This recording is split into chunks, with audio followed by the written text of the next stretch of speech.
அன்பார்ந்த சகோதரர்களே, இறை மார்க்கத்தை தினந்தோறும் நாம் அறிந்து வருகிறோம். அதை ஒட்டி நாம் ஒவ்வொரு நாளும் பாங்கு தொடர்பான சில தகவல்களை தெரிந்து வருகிறோம்.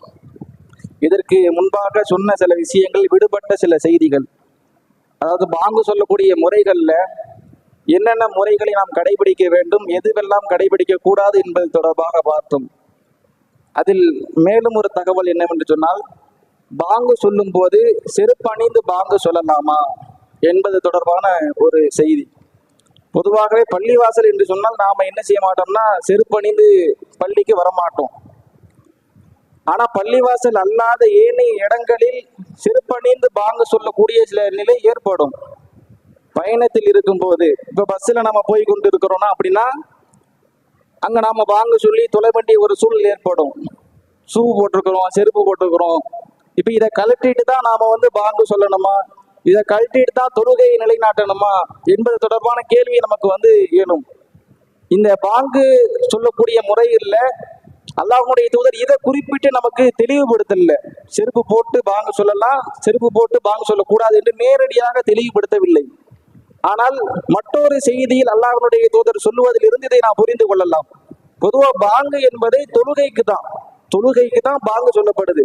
இப்ப அல்லாஹ்வுடைய தூதர் அவங்க தொழுகைக்கே நேரடியாக ஒரு கட்டளையை நமக்கு பிறப்பிக்கிறாங்க. புகாரி என்று சொல்லக்கூடிய அந்த ஹதீஸ் கிதாபில் 386வது செய்தியாக இடம்பெற்றிருக்கிறது. அல்லாஹ்வுடைய தூதர் அது எந்த அளவுக்கு சொல்றாங்கன்னா, யூதர்கள் தங்களுடைய வழிபாட்டில் செருப்பணிந்து தொழுவது இல்லை, எனவே நீங்கள் செருப்பணிந்து தொழுவுங்கள் என்று அல்லாஹ்வுடைய தூதர் சொல்றாங்க. அப்ப தொழுகைக்கே செருப்பணிந்து தொழுகலாம் என்று அல்லாஹ்வுடைய தூதர் வலியுறுத்தக்கூடிய ஒரு விஷயத்தை நாம் இங்க பார்க்கிறோம். அப்படி இருக்கும்போது பாங்கிற்கும் நாம் என்ன செய்யலாம், செருப்பணிந்து பாங்கு சொல்லலாம். பயணத்தில் இருந்தால், வேறு எங்கும் இருந்தால் செருப்பணிந்து பாங்கு சொல்வது தவறு இல்லை என்பதை நாம் இதிலிருந்து புரிந்து கொள்ள முடிகிறது. அதே நேரத்தில் நாம் என்ன செய்யணும், அந்த செருப்பை தூய்மையாக வைத்துக் கொள்ள வேண்டும் என்பதும் கவனத்தில் கொள்ளப்பட வேண்டிய ஒன்று. அது மிகுந்த அசுத்தத்தோடு இருந்தால் அப்பொழுது நாம் என்ன செய்யலாம், அதை கழட்டிட்டு நம்ம வாங்க சொல்லலாம்.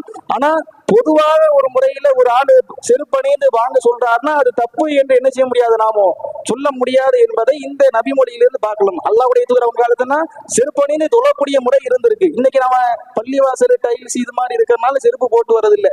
சில பேர் எப்படின்னா வீட்டுக்கு செருப்புன்னு வச்சிருப்பாங்க, வீட்டுக்குள்ள போனாலே செருப்பு போட்டு முறை இருக்கும்.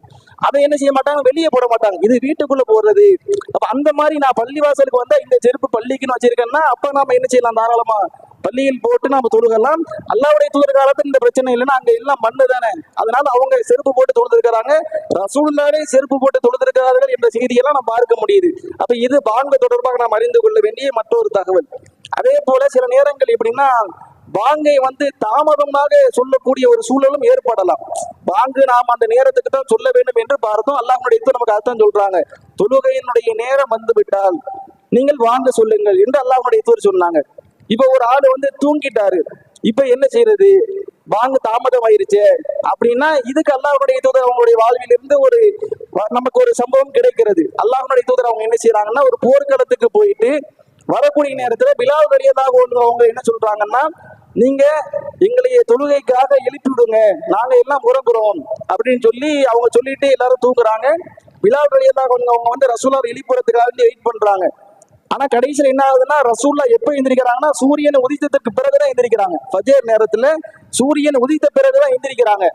அப்ப பிலால் ரலியல்லாஹு அன்ஹு அவங்கள்ட்ட கேட்கிறாங்க, என்னப்பா எழுப்பி விடுதேன்னு சொன்னீங்களே, என்னாச்சு? அல்லாஹ்வுடைய தூதரே, எனக்கும் தூக்கம் வந்துருச்சு, நானும் தூங்கிட்டேன். அப்ப ரசூலுல்லாஹ் என்ன செய்யறாங்கன்னா, அதுக்கு பிறகுதான் அந்த இடத்துல இருந்து தள்ளி போய் வேற இடத்துல பாங்க சொல்லி தொழுகை நடத்துறாங்க. இது எப்பன்னா ஃபஜர் தொழுகை. ஃபஜர் தொழுகையை சூரியன் உதித்ததுக்கு பிறகு அல்லாஹ்வுடைய தூதர் தன் வாழ்வில் ஒரு முறை தொழுதிருக்கிறாங்க. இப்ப இந்த செய்தி கிடைத்தோட நம்ம ஆளுகளுக்கெல்லாம் ஒரு மகிழ்ச்சி. அல்லாஹ்வுடைய தூதரே ஃபஜர் சூரியன் உதித்ததுக்கு பிறகு தொழுதிருக்காங்களா இல்லையா?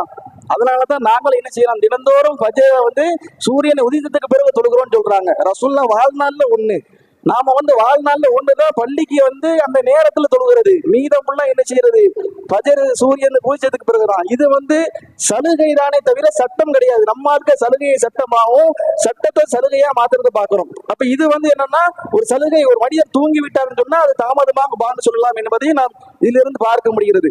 அதே போல அல்லாஹ்வுடைய தூதர் ஸல்லல்லாஹு அலைஹி வஸல்லம் அவங்க என்ன செய்யறாங்கன்னா மற்றொரு தருணத்திலும் பாங்கை தாமதப்படுத்தி இருக்கிறாங்க.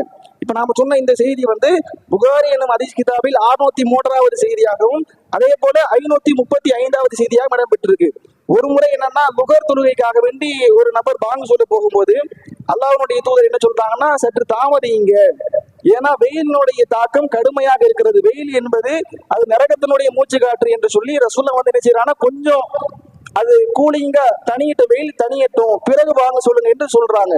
அப்ப இது மாதிரியான நேரங்கள்ல ரொம்ப கடுமையான ஒரு வெயிலாக இருக்கிறது, மக்கள் வெளியே வர முடியாத ஒரு சூழ்நிலை அப்படின்னா அப்ப என்ன செஞ்சுக்கலாம்னா வாங்க நாம கொஞ்சம் தாமதித்து வச்சுக்கலாம். அதே போல ஜும்மாவுடைய பாங்கு இருக்குல்ல, அதுக்கு தனி சட்டம். அது எப்படின்னா நேரத்துக்கு சொல்றது இல்ல. ஜும்மாவுடைய பாங்கனுடைய நேரம் என்பது இமாம் மெம்பர்ல ஏறும்போதுதான். இமாம் எப்போ மெம்பர்ல ஏறுறாங்களோ அதுதான் ஜும்மாவுடைய நேரம். என்ன சொல்றாங்கன்னா மெம்பரில் ஏறும்போதுதான் அவங்களுடைய காலத்துல பாங்கு சொல்லப்பட்டது. அப்ப அதுக்குள்ள பாங்கனுடைய நேரம் என்னன்னா அது மெம்பர் தான் என்பதை நான் புரிந்து கொள்ள வேண்டும். இமாம் ஏறும்போது அந்த பாங்கு. அப்ப இது பாங்கில் நாம் கவனிக்க வேண்டிய சில விஷயங்கள்.